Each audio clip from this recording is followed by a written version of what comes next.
So ఇప్పుడు Telugu cinema అనేది world వైడ్గా గుర్తింపు ఉన్న ఇది అంటే పాన్ ఇండియా అని తెలుగు సినిమా అనే కాదు అసలు టోటల్ సౌత్ ఇండియానే పాన్ ఇండియా స్థాయికి తీసుకెళ్ళిన లాంగ్వేజ్ తెలుగు.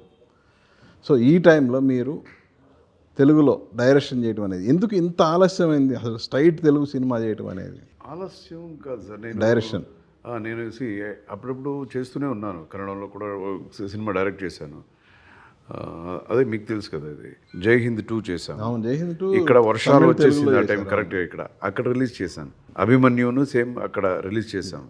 అక్కడ స్టేట్ అవార్డు అంతా వచ్చింది ఆ సినిమాకి. సో అది చేస్తుంటాను, తర్వాత యాక్టింగ్ చేస్తుంటాను అన్ని భాషల్లో. కొంచెం సెలెక్టివ్గా చేస్తున్నాను కాబట్టి కొంచెం టైం పడుతుంది.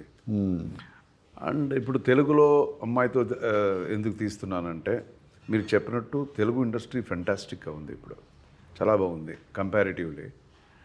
అండ్ అగైన్ మీ క్వశ్చన్లోనే ఆన్సర్ ఉంది. తెలుగు సినిమాలే మంచి బాగా పాన్ ఇండియన్ ఫిల్మ్స్ అవుతుంది. And of course I believe in the content of the whatever. మనం చేసే సినిమా కంటెంట్ బాగుంటే పాన్ ఇండియాకి పోతుంది. మేమే ఇది పాన్ ఇండియన్ సినిమా అదే పాన్ ఇండియన్ అవ్వదు.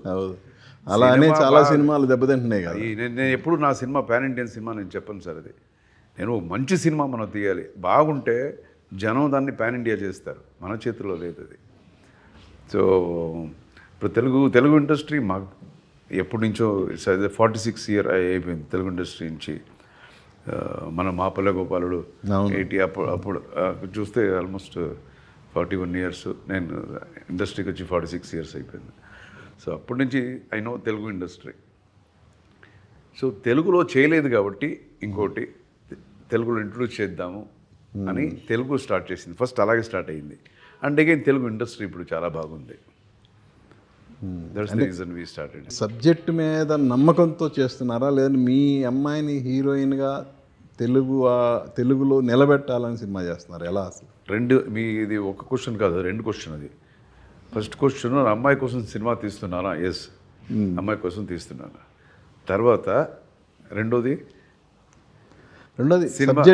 సబ్జెక్ట్. అమ్మాయిని నిలబెట్టాలి అంటే అమ్మాయి కోసం సినిమా చేయాలి. If I'm giving a presentation, సినిమాలాగా ప్రెజెంటేషన్ ఇవ్వాలంటే మంచి ప్రెజెంటేషన్ అయి ఉండాలి కదా. అది అంటే మంచి కథ 100% ఇది గుద్దాలి అంటేనే. లేకపోతే నేను యాక్టింగ్ ఇదంతా వదిలేసుకొని వచ్చి 1-2 ఇయర్స్ ఒక సినిమా మీద కూర్చొని చేయాలి అనేది నేను చాలా వదిలేసుకుంటున్నాను. యాజ్ అన్ యాక్టర్గా ఎన్నో సినిమాలు వద్దు అని చెప్పుకుంటూ వచ్చాను. సో అదంతా వద్దు ఎందుకు మనం చెప్తున్నామంటే ఇది గుద్దాలని. సో ఊరికి ఏదో చేయడానికి నేను వచ్చి చేయక్కర్లేదు. వేరే ఎవరికైనా only I can produce the movie. నేను ప్రొడ్యూస్ చేస్తాను, మీరు డైరెక్ట్ చేసుకోండి. ఒక డైరెక్షన్ చేయాలనుకున్నప్పుడు మంచి సినిమా ఇవ్వాలి అన్న ఒక తపన. అది what kind of presentation I'm giving to my daughter అనేది స్టార్టింగ్ పాయింట్. అంతే.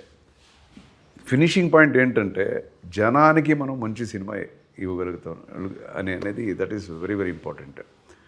మనం ఏమైనా ఇంట్లో ఏం మాట్లాడుకున్నా పోయి ఫైనల్గా సినిమా అవుతే జనం చూస్తారు. వాళ్ళు ఇదేంట్రా ఇది సినిమా ఇది అనకూడదు కదా.